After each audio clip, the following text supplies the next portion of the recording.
Assalamualaikum warahmatullahi wabarakatuh. Terima kasih telah mengklik video ini. Kembali ke sini ada learning strategi operasi dan perumusan dan implementasi dari strategi operasi K. Nah, sebelum itu saya akan memperkenalkan diri saya sendiri. Saya Muhammad Fatuk Roman Bayudi dengan NPM 200 120 10 241. Nah, pada materi kali ini ada strategi operasi perumusan dan implementasi. Yang kedua, ada contoh relevan terkait strategi yang digunakan oleh perusahaan yang terkait. Apa saja ya? Nah, yang pertama ada strategi operasi, perumusan, dan implementasi. Sebelum itu, saya tanya kepada kalian semua, apa itu strategi implementasi? Strategi implementasi adalah penerapan rencana dan strategi untuk mencapai adanya tujuan perusahaan dengan maksimal dan sesuai dengan apa yang diharapkan. Sebelum itu, ada perumusan strategi operasi yang menerapkan sebuah proses praktik untuk mengartikulasikan berbagai tujuan dan keputusan yang membentuk strategi. Nah, dari situ kita tahu bahwa perumusan strategi berguna untuk mengumpulkan opini dan saran dengan tujuan untuk membuat strategi. Dalam perumusan strategi diperlukan adanya data yang akurat sehingga perusahaan yang terkadang merumuskan rencana harus tahun sekali karena diperlukan untuk mengumpulkan data yang terkait. Nah, menurut Schroeder itu sendiri pada tahun 1989, strategi operasional adalah strategi fungsional yang diarahkan oleh strategi bisnis dan akan menghasilkan suatu pola yang konsisten dalam sebuah keputusan, dan dijelaskan bahwa dalam perumusan strategi operasi memiliki hubungan dengan 5 elemen. Nah, apa saja?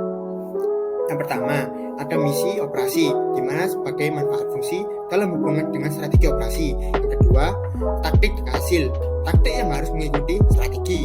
Yang ketiga, keunggulan khusus, di mana keunggulan secara relatif untuk bersaing. Yang keempat, sasaran operasi, menggunakan sasaran umum yang dapat dipertimbangkan dalam perumusan sebuah strategi.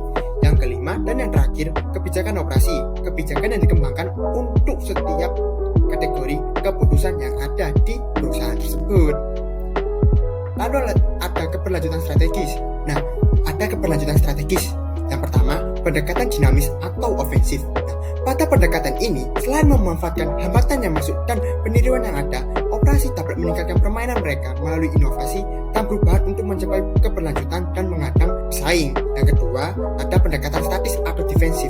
Mekanisme statis dari karya sendiri yaitu untuk mencapai keberlanjutan dengan cara mencegah pesaing untuk menyerang posisi pasar dan sumber daya yang ada daripada mencoba pindah ke posisi pasar yang baru. Lalu, analisis formulasi strategis. Yang pertama, ada analisis kebutuhan pasar. Analisis pasar ada untuk mengeksplorasi dan pengambilan referensi banyak model praktis yang ada untuk membantu para praktis menilai standar yang ada di pasar. Yang kedua, analisis kemampuan sumber daya operasional.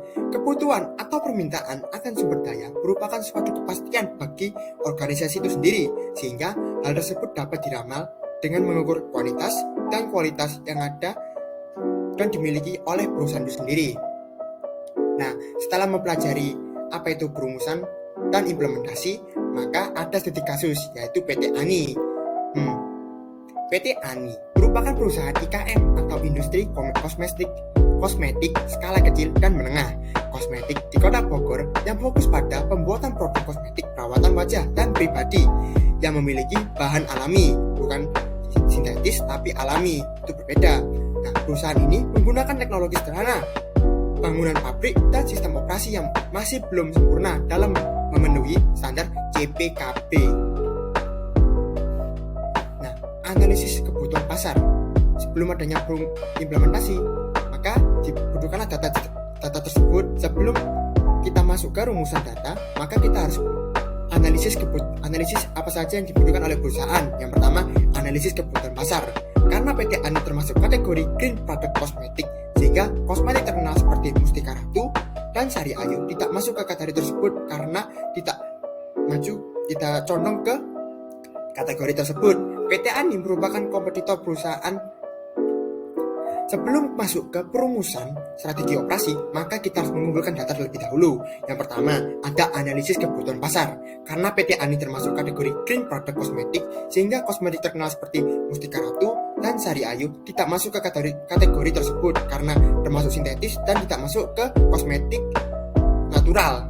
Nah, PT ANI sendiri memiliki kompetitor perusahaan industri kosmetik skala kecil dan menengah seperti dia, PT Ani sendiri, yang memasuki ceruk yang sama dan menggunakan Original Equipment Manufacture atau OEM.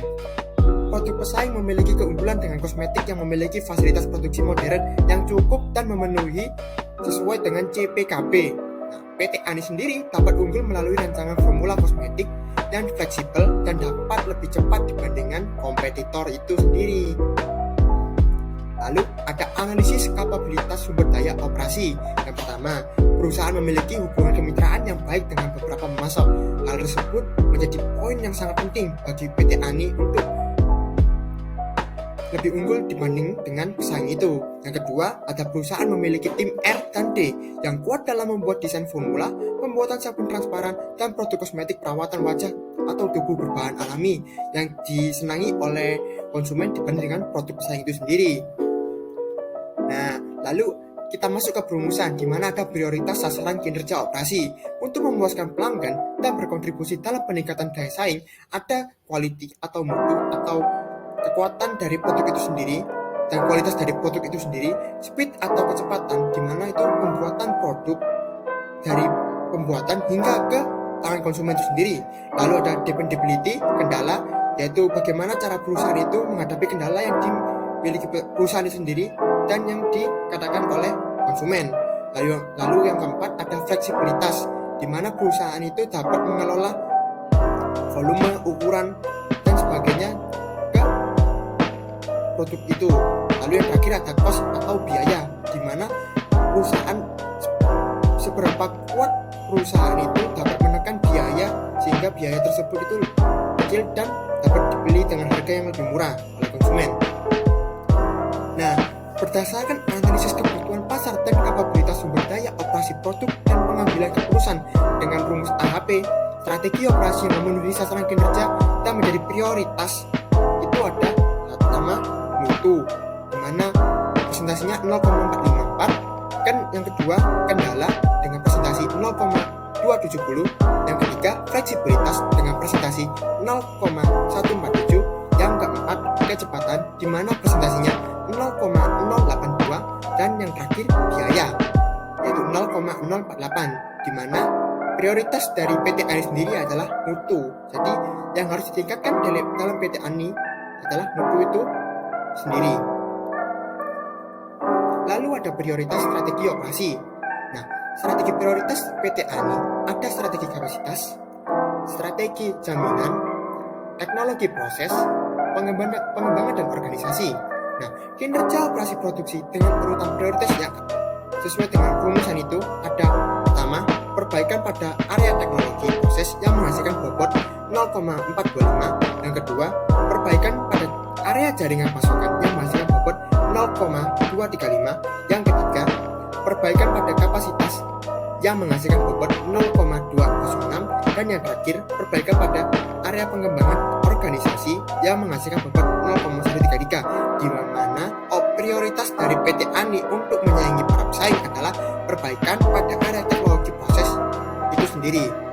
Nah, kali ini kita sudah mempelajari tentang apa itu perumusan dan implementasi dan praktek langsung mengenai perumusan dan implementasi di PT Ani. Sekian dari saya sendiri. Wassalamualaikum warahmatullahi wabarakatuh.